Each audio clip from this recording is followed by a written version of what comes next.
Good afternoon everyone, स्वागत है आप सभी के एक बार फिर से गूगल केमिस्ट्री क्लासेस पर। मैं हूं आनंद ओझा, आप मुझे जानते ही हैं। इस बार हम लोग कुछ नया लेकर आपके सामने मौजूद हुए हैं। मैं और हमारी टीम एक साथ फिर से मिलकर कुछ अच्छा आपके लिए करना चाहते हैं, जैसे कि लास्ट टाइम हमने किया था, आप देखे ही थे। क्लास 10th स्टैंडर्ड के बच्चों के लिए कुछ नया सोचा है हमने, और ये सोचा ये है कि आपको यूट्यूब पर सारे के सारे कंटेंट इस बार क्लास 10th के लिए फ्री ऑफ कॉस्ट, वो भी एक एक वीडियो सेपरेट वाइज आपको सारे के सारे चैप्टर और सारे के सारे टॉपिक से प्रोवाइड कराया जाएगा।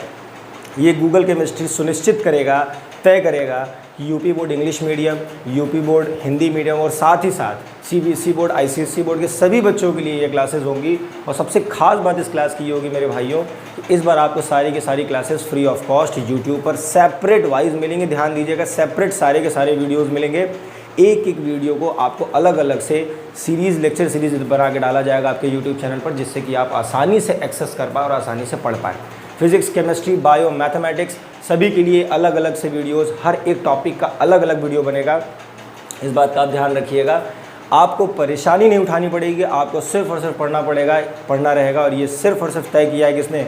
गूगल केमिस्ट्री क्लासेस के हमने और हमारी टीम ने। तो आज मैं बहुत ज़्यादा आपसे इंट्रोडक्शन के बारे में बात नहीं करूंगा, क्योंकि इसके लिए स्पेसिफिक वीडियोस आपको पता चल जाएंगे कि हमारा लेक्चर सीरीज़ कैसे शुरू होगा, कैसे नहीं। मैंने आपको एक छोटा सा इंट्रोडक्शन बता दिया है कि आपके लिए सरप्राइज़ है ये, कि आपको कुछ अच्छा मिलने वाला है। आप देखेंगे, आपको मज़ा आएगा। और पूरे सीरीज़ में आप हमारे साथ बने रहिए। आपको सिर्फ इतना करना है कि हम आपको अपना ढेर सारा प्यार हम तक पहुँचाना है। इस गर्मी में भी हम आपका साथ दे रहे हैं, तो आपको अपना ढेर सारा प्यार अपने घर के कूलरों पंखों में बैठकर खूब ढेर सारा प्यार हम लोगों तक पहुँचाना है यूट्यूब के माध्यम से। और सिर्फ इतना करना है कि चैनल को शेयर, सब्सक्राइब कर देना है और बेल आइकन को दबा देना, जिससे कि आपको सारी की सारी अपडेट, क्योंकि एक चीज़ जान लीजिए, एक भी अपडेट अगर आपसे मिस होती है तो एक क्लास आपसे मिस हो सकती है, बाद में आपको पता चल सकती है, कोई बच्चा आपसे पहले पढ़ सकता है। तो इस बात का ध्यान रखिएगा कि आप चैनल को सब्सक्राइब कर लेंगे। जिन बच्चों तक ये चैनल नहीं पहुंचा उनको शेयर कर देंगे। ये आपकी रिस्पॉन्सिबिलिटी है, उन बच्चों की रिस्पॉन्सिबिलिटी है जिनको मैंने पढ़ाया है, जिन्होंने मुझसे पढ़ा है। तो इस बात का ध्यान रखिएगा।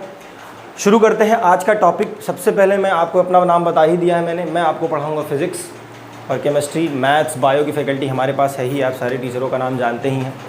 तो मैं आपको फ़िज़िक्स पढ़ाऊंगा, और फिज़िक्स में बेसिकली जहाँ तक मुझे पता है कि 5 चैप्टर हैं आपके फिज़िक्स ओरिएंटेड 5 चैप्टर कह सकते हैं, जिसमें से reflection and diffraction of light एक चैप्टर है, दूसरा चैप्टर है इलेक्ट्रिसिटी, तीसरा चैप्टर है मैग्नेटिज्म, चौथा चैप्टर है सोर्सेज ऑफ एनर्जी, और 5वां चैप्टर है आपका पाँचवा चैप्टर आ जाता है human I and physical world. ये आपके 5 चैप्टर हैं जो कि आपको यहाँ पर मैं पढ़ाऊँगा।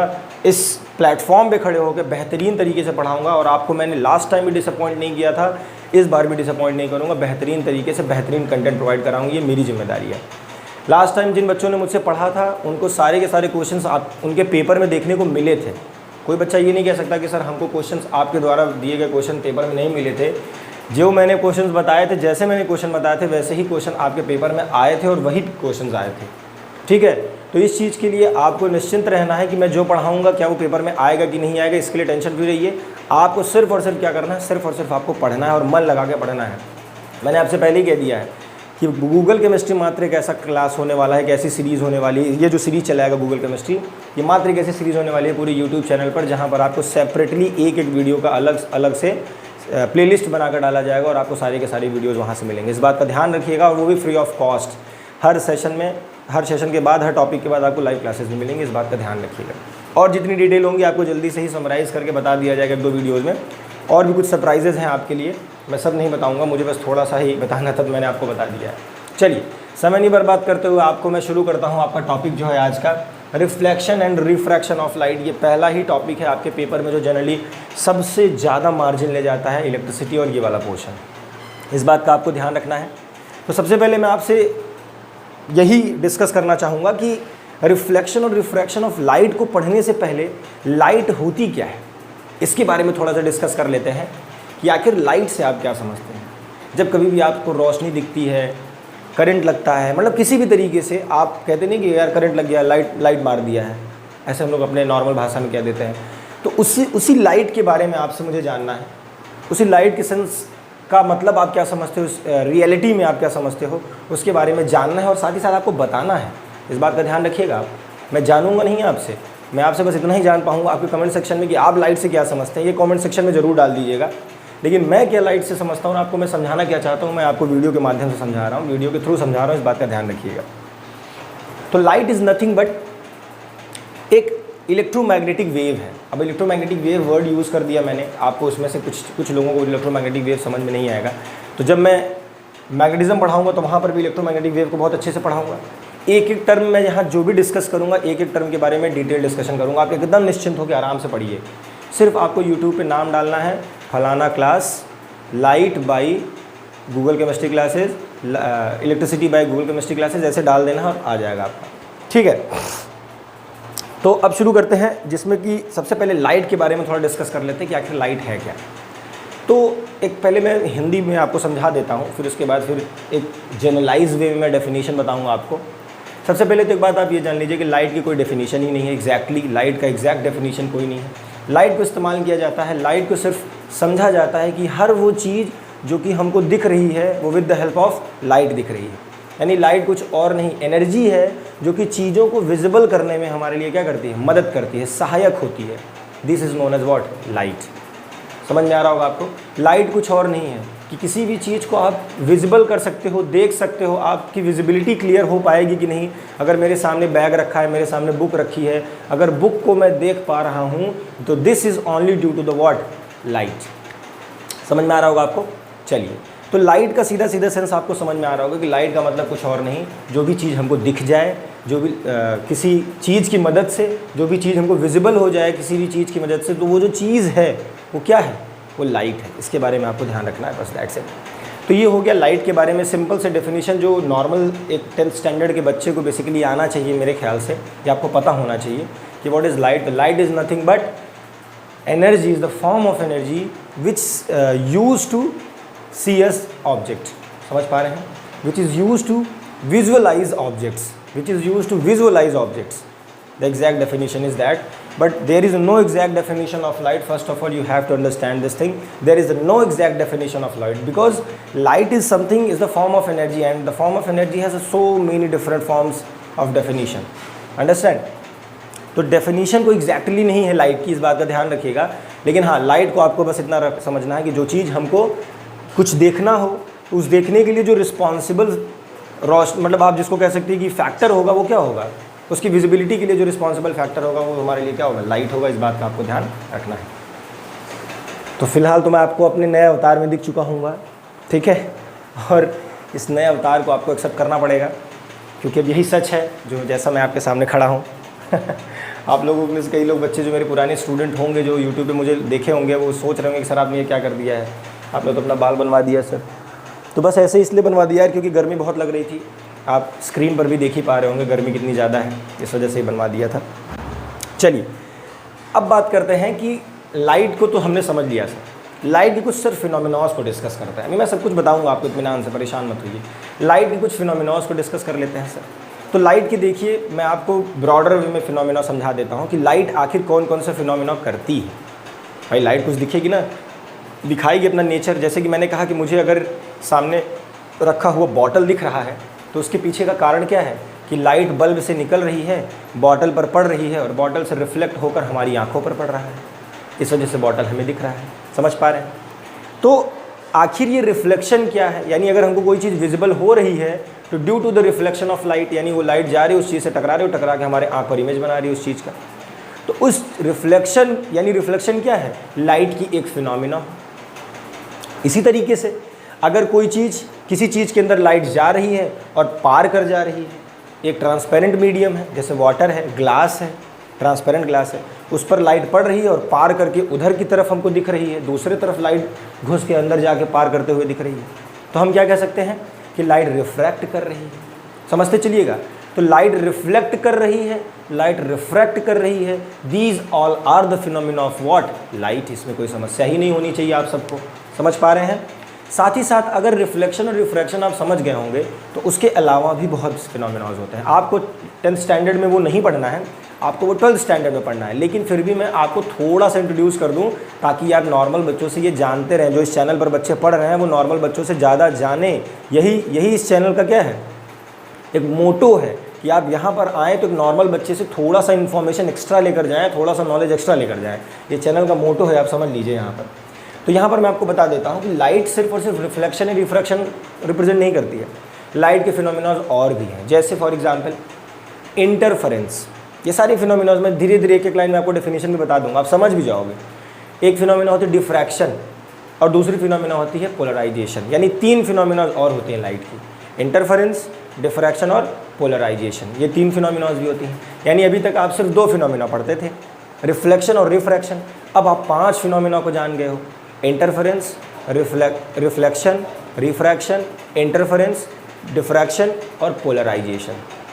और भी फिनोमिनाज होती है आप जानते होगे, स्कैटरिंग, डिस्पर्जन फिनोमिना, ये सब के सब किस में आ जाते हैं, आपके लाइट के फिनोमिनाज में आ जाते हैं। लेकिन जहाँ पर हम बात करते हैं डिस्पर्जन की, तो डिस्पर्जन कुछ और नहीं होता है, किसी एक मीडियम से जब दूसरे मीडियम में लाइट जाती है तो लाइट वही क्या करती है, अपने माध्यम को चेंज कर लेती है, तो वो कहीं ना कहीं रिफ्रैक्शन में आ जाता है। तो उसको इतने बड़े कैटेगरी में डिफ्रेंशिएट नहीं करेंगे कि डिस्पर्जन कोई नया फिनोमिना है। सिमिलरली जब हम स्कैटरिंग की बात करते हैं तो स्कैटरिंग भी कोई अलग सा फिनोमिना नहीं है, स्कैटरिंग में कुछ और नहीं आता, डिफ्रैक्शन ही स्कैटरिंग में आ जाता है। यानी डिफ्रैक्शन को जब हम बड़े लेवल पर स्टडी करते हैं तो स्कैटरिंग हो जाता है, स्कैटरिंग को जब हम माइक्रोस्कोपिक लेवल पर, बहुत छोटे लेवल पर स्टडी करते हैं तो डिफ्रैक्शन आ जाता है। अब scattering, diffraction, polarisation, reflection, refraction, क्या नाम है, इंटरफेरेंस, ये सारी चीज़ों को मैं आपको इन डिटेल डिस्कस करूँगा। आप परेशान एकदम मत होइए, बस आप इन्फॉर्मेशन अभी लीजिए। अभी तो मैं आपको इन्फॉर्मेशन देना शुरू कर रहा हूँ, अभी मैं आपको नॉलेज दूंगा। There is a huge difference between information and knowledge. First of all you have to understand this thing, there is a huge difference between information and knowledge. Information is something that I will give you, the input is about what, information, and that input is what, is concrete. आप जिस input को आप ले रहे हो उसको concrete करके अपने दिमाग में बैठा लिए कि हाँ राणा सांगा और उसके बीच में युद्ध हुआ तो ये मारे गए थे। This is what information. Knowledge is what, जो सेल्फ से आप क्रिएट करो उस गिवन इन्फॉर्मेशन की मदद से, दैट इज़ नॉलेज। तो मैंने जो आपको इन्फॉर्मेशन दिया है, अब उस इन्फॉर्मेशन को आप रखो, आप भी उस पर काम करोगे और मैं भी यहाँ से आपको इनपुट प्रोवाइड करूँगा, तब उस नॉलेज को आप कन्वर्ट कर पाओगे किसमें, सॉरी इन्फॉर्मेशन को कन्वर्ट कर पाओगे नॉलेज में। समझ पा रहे हो? तो अभी मैं आपको नॉलेज इन्फॉर्मेशन दे रहा हूँ, नॉलेज तो देना भी इसके बाद शुरू करूँगा। तो ध्यान दीजिएगा कि अगर लाइट को हम इस्तेमाल कर रहे हैं किसी चीज़ को विजिबल करने के लिए, देखने के लिए, तो लाइट कुछ न कुछ फिनोमिना भी शो करेगी। और उन सारे फिनोमिनाज को हम कहते हैं reflection, refraction, interference, diffraction, polarisation, scattering, dispersion. ये सारे डिफरेंट फिनोमिनाज हैं किसके, लाइट के। इस बात को अपने आपको कोई दिक्कत नहीं हो पा रही होगी। हमको यहाँ पर लेकिन 2 ब्रॉड लेवल पर 2 फिनोमिनाज को पढ़ना है, बड़े लेवल पर सिर्फ और सिर्फ 2 फिनोमिना को पढ़ना है।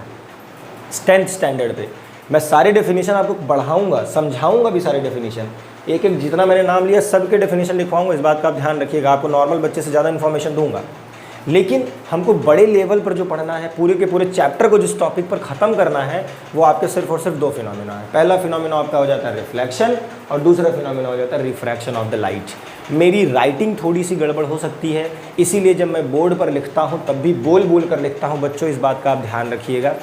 और मैं बोर्ड पर लिखने से ज़्यादा आपको वीडियो में देखकर समझाने पर ज़्यादा विश्वास रखता हूँ।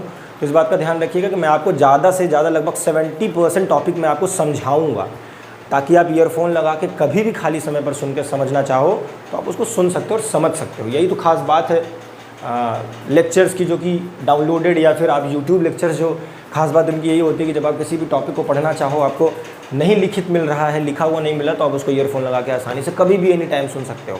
ठीक है ना?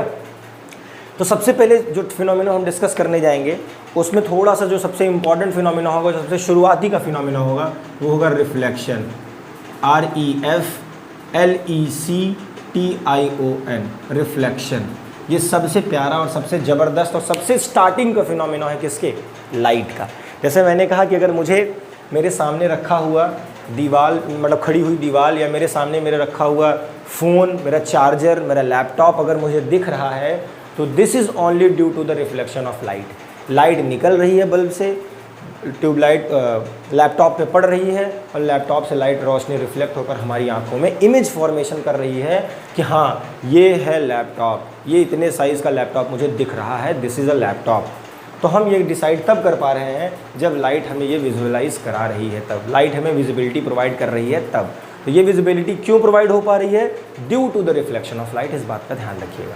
तो reflection of light is nothing but, बहुत ध्यान से सुनिएगा, It is nothing but the bending back of light when it is incident on a plane surface.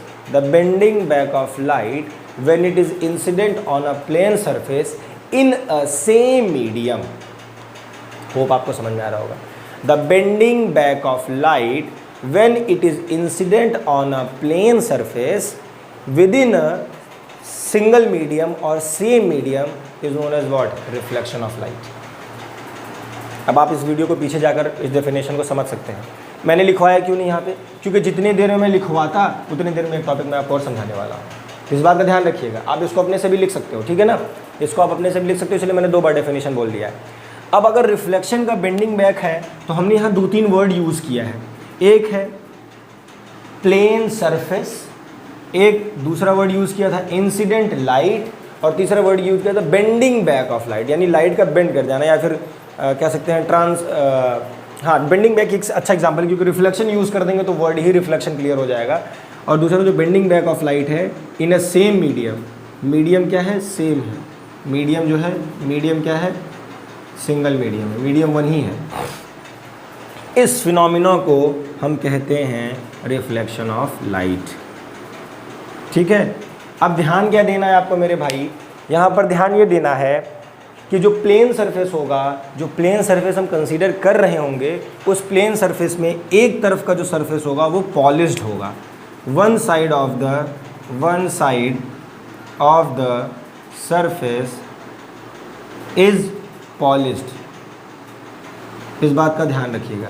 एक साइड जो होगा सरफेस का वो पॉलिश्ड होगा. यानी अब ध्यान रखिएगा, जहाँ जहाँ मैं फिगर बना के ऐसे एरो बना दूंगा, छोटे छोटे से लाइन खींच दूंगा बॉडी के नीचे, तो आप समझ जाइएगा कि उधर के नीचे क्या है? बॉडी पॉलिश्ड है, और उसके ऊपर वाली बॉडी क्या है? रिफ्लेक्टिंग है. तो इसको कह देंगे रिफ्लेक्टिंग सरफेस. ठीक है, ये रिफ्लेक्टिंग सरफेस है ऊपर वाला, और नीचे वाला सरफेस क्या है? नीचे वाला सरफेस आपका नॉन रिफ्लेक्टिंग सरफेस है. यानी अगर कोई चीज़ रिफ्लेक्ट कब करके हमारे आंखों पर आएगी, आप सोच भी सकते हो. अगर मैंने कहा कि ये लैपटॉप मुझे दिख रहा है, तो इसका मतलब क्या है कि लैपटॉप में एक तरफ से जो लाइट पड़ रही है, दूसरी तरफ लाइट पार नहीं हो रही है. वहाँ से लाइट उसके स्क्रीन से, उसके सरफेस से रिफ्लेक्ट होकर हमारी आँखों पर आके बन जा रही है. तभी तो हम बता पा रहे हैं कि वो लैपटॉप है. यानी आप ये कह सकते हैं कि किसी भी चीज़ को विजुअल करने के लिए आपको लाइट में रिफ्लेक्शन के फिनोमिना को दिखाना पड़ेगा. अब बात आ जाती है कि रिफ्लेक्शन ये हो गया, तो इस रे को क्या कहेंगे मेरे भाई? इस रे को कहते हैं इंसिडेंट रे. आप मेरे साथ बनाते भी चल सकते हैं, इसमें कोई दिक्कत नहीं है. इसको कहते हैं reflected ray. Reflected ray spelling में कोई दिक्कत होगी तो देख लेना, माफ़ कर देना मेरे भाई. ठीक है, इसको कहते हैं रिफ्लेक्टेड रे, इसको कहते हैं इंसिडेंट रे. एक रे और होती है जिसको कहते हैं नॉर्मल. इसको कहते हैं नॉर्मल. यहाँ एरो बना दे रहा हूँ, नॉर्मल. एक एक चीज़ मैं आपको समझाते हुए चल रहा हूँ. अभी तक आप इन सारी चीज़ों को कभी भी डिटेल डिस्कशन नहीं कर पाए होंगे. तो यानी मैं यहाँ पर आपको समझाना क्या चाह रहा हूँ कि लाइट जब कभी भी इंसिडेंट करेगी किसी भी सरफेस पर, अगर सरफेस का एक पोर्शन पॉलिश्ड है तो दूसरे वाले सरफेस से क्या करेगी? एक ही मीडियम में घुसकर लाइट रिफ्लेक्ट होकर उसी मीडियम में वापस आ जाएगी. इसी फिनोमिना को हम रिफ्लेक्शन ऑफ लाइट कहते हैं. आपको दिख रहा होगा कि लाइट का, अगर ये ग्लास यानी ये हमारा सरफेस है, तो सरफेस का ऊपर वाला जो सतह है वो एक मीडियम है. अगर लाइट सरफेस के अंदर घुस जाती है तो वो दूसरा मीडियम बन जाता है, जो कि रिफ्रैक्शन का हो जाता है, जो कि अगले टॉपिक में हम पढ़ने वाले हैं. तो रिफ्लेक्शन की डेफिनेशन को ध्यान से देखिए. When the incident light is incident on the surface, it get bending back or bended back in the same medium by a plane surface or by a reflecting surface. The phenomena is known as what? Reflection of light. आप ये भी लिख सकते हो, figure बना दिया है मैंने, आप समझ सकते हो. अब ध्यान से देखने वाली बात यह है कि हमने यहाँ 3 लाइन बना दिया है. एक इंसिडेंट रे, इसको मैं नॉर्मल कह रहा हूँ, और इसको रिफ्लेक्टेड रे कह रहा हूँ. तो हमारे पास 3 रेज होंगी. कैसे 3 रेज होंगी मेरे भाई? अगर आप समझो कि आखिर ये नॉर्मल का मतलब क्या है, तो इस बहुत ध्यान से समझिएगा. इस नॉर्मल का मतलब मैं आपको समझाने जा रहा हूँ. इस नॉर्मल का क्या काम है? रिफ्लेक्टेड और इंसिडेंट का तो समझ में आ रहा है. नॉर्मल का क्या काम है मेरे भैया?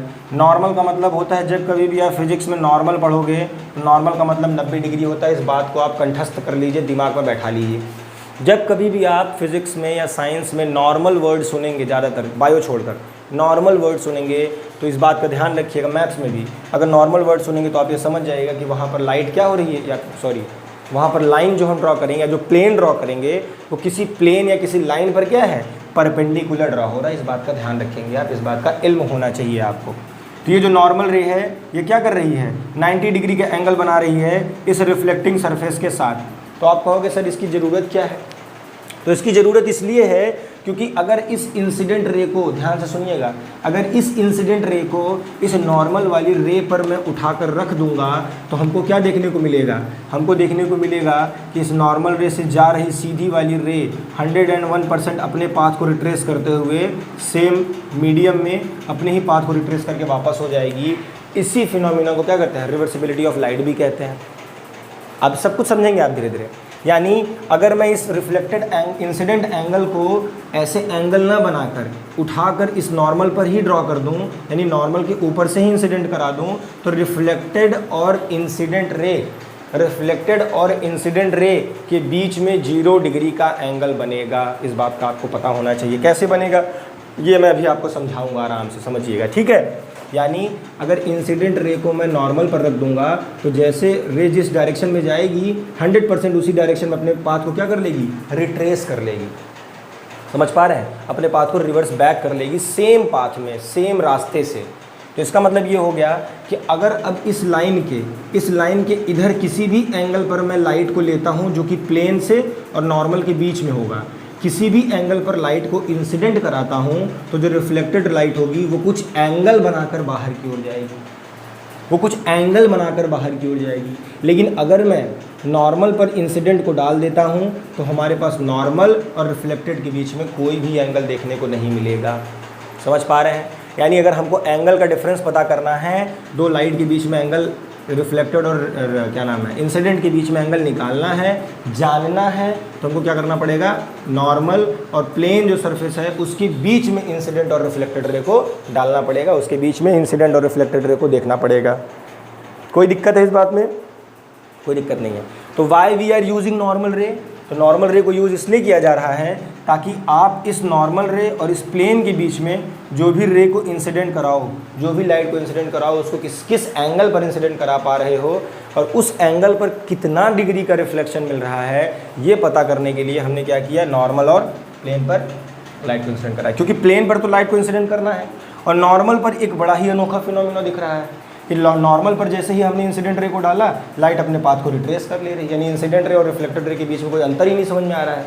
अभी भी अंतर नहीं समझ में आएगा क्योंकि दोनों के बीच में एंगल जो होगा वो सेम ही होगा। अभी हम लॉज पर जब पहुँचेंगे तब समझेंगे आप। तो कहने का मतलब बस इतना है मेरे यहाँ पर देखिएगा कि नॉर्मल रे को ड्रॉ करने का मतलब सीधा इतना था कि 90 डिग्री से लेकर इस 90 डिग्री के एंगल के बीच में जब भी लाइट को इंसिडेंट कराओगे तो कितनी डिग्री के एंगल से जो रिफ्लेक्टेड रे होगा वो बाहर की ओर निकलेगा। इस वजह से नॉर्मल को ड्रॉ किया गया है। समझ पा रहे होंगे आप, ठीक है। तो आगे देखते हैं कि अगर मान लीजिए ये हमारे पास इंसिडेंट रे है जो कि कुछ स्पेसिफिक एंगल से इंसिडेंट कर रहा है किसी सरफेस पर, तो कुछ स्पेसिफिक एंगल से क्या करेगा, रिफ्लेक्ट बैक करेगा उसी सेम मीडियम में। ये तो डेफिनेशन कहती है। लेकिन अगर हमने इसको उठाकर इस नॉर्मल पर ओवरलैप कर दिया तो रिफ्लेक्शन और इंसिडेंट और रिफ्लेक्शन के बीच में कोई भी डिफरेंस आप बता नहीं पाओगे, ठीक है। तो ये था ओवरऑल फिनोमिना आपके रिफ्लेक्शन का। और हम नॉर्मल क्यों इस्तेमाल करते हैं, नॉर्मल इसीलिए इस्तेमाल किया जाता है, प्लेन से नॉर्मल होगा, कहीं और से नॉर्मल नहीं होगा, इस प्लेन से नॉर्मल यानी 90 डिग्री हम इसलिए इस्तेमाल करते हैं क्योंकि अगर इस एंगल पर लाइट को इंसिडेंट कराया जाएगा तो लाइट अपने पाथ को 101% बिना डेविएट किए, बिना एंगल बदले सीधा सीधा अपने पाथ को रिट्रेस कर लेता है। तो अगर प्लेन और उस 90 डिग्री के बीच में हम एंगल बनाकर लाइट का डालें तब लाइट कितने एंगल से रिफ्लेक्ट करेगा, इसके लिए हमको नॉर्मल और प्लेन के बीच में लाइट को इंसिडेंट कराना पड़ता है और एंगल चेक करना पड़ता है। समझ पा रहे हैं। अब बात आ जाती है कि लॉज ऑफ रिफ्लेक्शन क्या है। थोड़ा सा लॉज ऑफ रिफ्लेक्शन के बारे में भी डिस्कस कर लेता हूँ मैं, ठीक है। लॉज ऑफ रिफ्लेक्शन के बारे में देख लीजिए।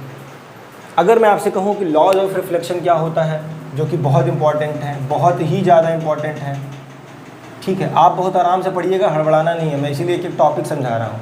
रिफ्लेक्शन एक टॉपिक में समझाऊंगा, रिफ्रैक्शन एक टॉपिक में समझाऊंगा, ऐसे करते करते मैं आराम से चलूँगा। तो फिलहाल ये वीडियो जो मैं बनाऊँगा आपको रिफ्लेक्शन की इंट्रोडक्टरी वीडियो है ये अभी। तो लॉज ऑफ रिफ्लेक्शन दो तरीके के होते हैं, 2 लॉज होते हैं। पहला होता, बहुत आराम से समझिएगा, इंसिडेंट नॉर्मल, ध्यान से सुनिएगा, नॉर्मल एंड रिफ्लेक्टेड रे।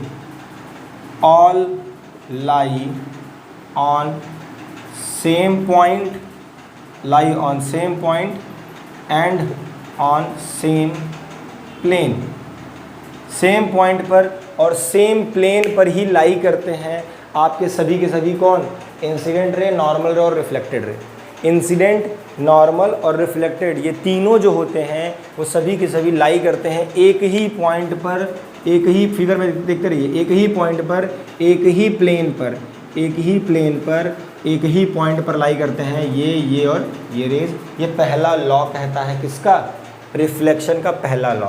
मतलब अगर एक ही पॉइंट पर तीनों को हम ड्रॉ नहीं करेंगे एक ही प्लेन पर, तो रिफ्लेक्शन के फिनोमेना देखने को नहीं मिलेगी। इस बात का आप ध्यान रखिएगा। अगर मान लीजिए, इसका मतलब क्या है कि अगर हमारे पास कोई ये रिफ्लेक्टिंग सरफेस है, हमने लाइट को डाला इधर और रिफ्लेक्शन मिल रहा है इधर, तो क्या ये पॉसिबल है?